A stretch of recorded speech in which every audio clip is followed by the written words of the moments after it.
करती हैं, प्यार करती हैं, कब तक समझो।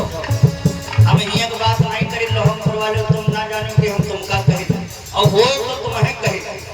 हाँ, अगर तुम्हारे अंदर ये लक्षण है तो तुम्हें कहे, है ना? गलत कहे। आदमी बाहर कमाई करने गया और बाहर से जब लौट करके आया घर तो मालूम 3 लोग मिले। कौन? मेहरुआ, लड़का और अम्मा। सबसे पहले लड़का देखे पापा आए और संग में यहाँ क्या लाए, है ना?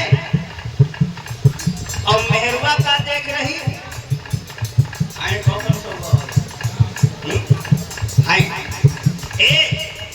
माँ ने देखा कि हमारा बेटा दुबला है या पतला, लेकिन मेहरुआ देखा कि 500 नोट है। ए भैया, जब तक ये गड्डी नहीं तब तक के बिना मांगे पानी मिल रहा, बिना मांगे पानी मिल रहा है। पकौड़ी आ रही और बढ़िया बुआड़ो दापे जा रहा। खूब सेवा आई तुम जात हो घामे में काम कर दीटा ढोद मरे जा तो है करिया हो उनका करिया अब ना जा अब तुमका तब प्यार कर ए वहां मेहरुआ और वहां आदमी जब रुपया खत्म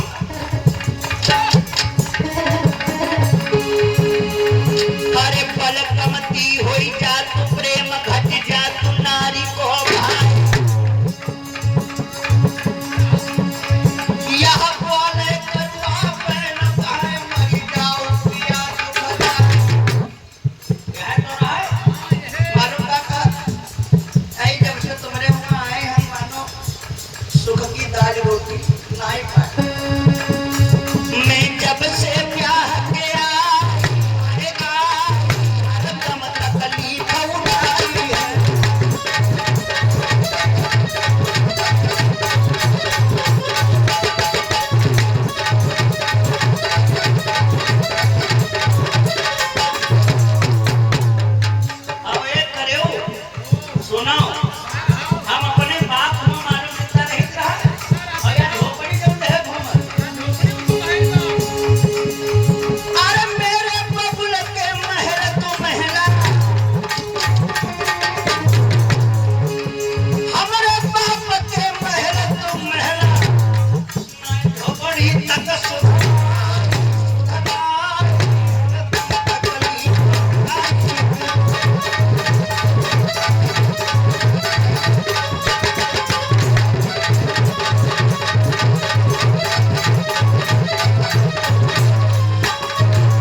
बढ़ाना है, कथा चल रही है।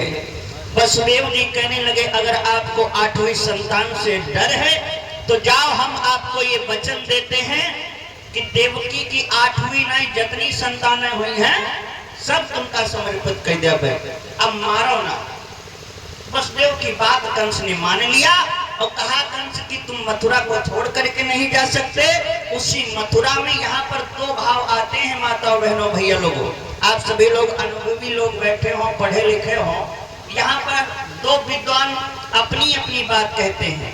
एक विद्वान ये कहता है कि वसुदेव और देवकी को मथुरा के कारागार में यहीं से डाल दिया गया, और एक विद्वान ये कहता है कि वसुदेव और देवकी को मथुरा में किसी दूसरे महल में स्थान दिया गया। खैर, हरि अनंत हरि कथा अनंता, कहीं सुने बहुविध सब संता। मैं किसी बात का खंडन नहीं कर रहा हूँ, अति संक्षेप में समझाने का प्रयास कर रहा हूँ। समय बीता, श्री सुखदेव जी बोले हैं हे राजा परीक्षित, अरे छोड़ो इस माया मोह को छोड़ दो। 3 साल के बाद उसी देवकी की गर्भ से एक पुत्र का जन्म हुआ है।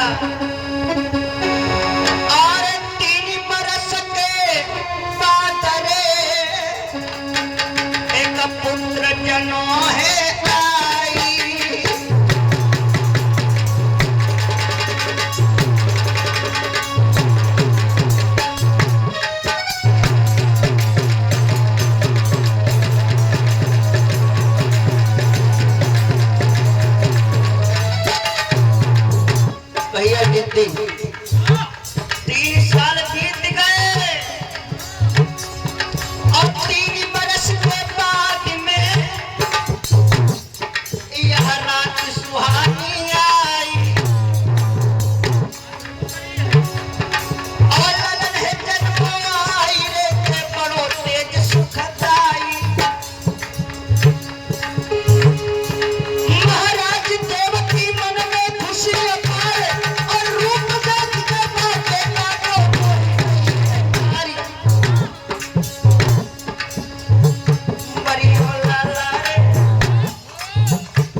श्री सुखदेव जी कहते हैं राजा परीक्षित 3 वर्षों के बाद में देवकी ने प्रथम पुत्र को जन्म दिया।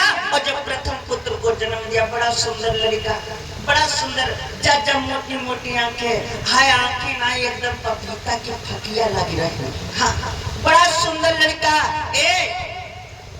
अब देवकी अपने पति वसुदेव से बोली, सुनते हो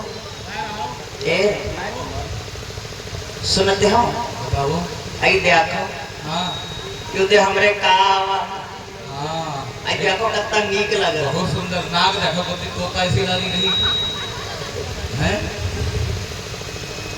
देवकी की बात को सुन करके वसुदेव बोले, देवी ये हमारा तुम्हारा पुत्र नहीं है, ये कंस का दावेदार है। माया ममता छोड़ो, इस लड़का को हमको दे दो, मैं कंस को लेकर के जाऊंगा। ए मेरे नौजवान साथियों, भाइयों बहनों, समझो वो कैसा बाप होगा, वो कैसी माँ होगी जो तुरंत के जन्मे बच्चा को मौत के घाट पर पहुंचा रही है। वसुदेव ने लड़का को लियो हाथ में और कंस के दरबार में पहुंच गो और कंस की गोदी में दे दिया, तब मारो और चाहे पालो, ये अधिकार तुम्हारा। और जैसे कंस ने उस बालक को गोदी में लिया तो लड़का जरा सा मुस्कुराया और कंस ने जैसे उस लड़का को देखा, लड़का की मुस्कुराहट ने कंस को कायल कर दिया। अरे हो नहर सो होई के मिटी है जो विधनानी खोली लाज, अरे आई समय तो बेटा को अपन रूप के लो निखारे।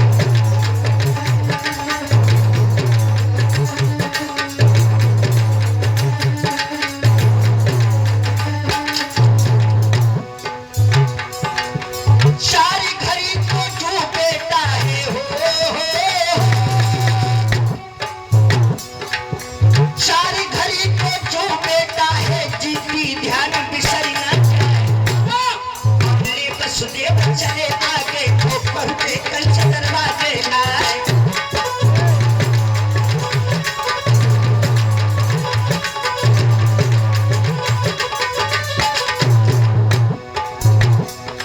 एक गोरी बहिया नरम कलैया हो,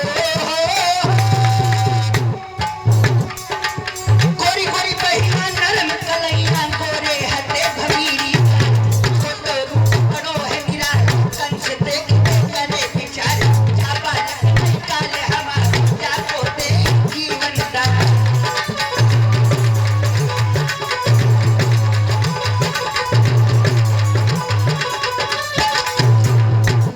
विचार करने लगा,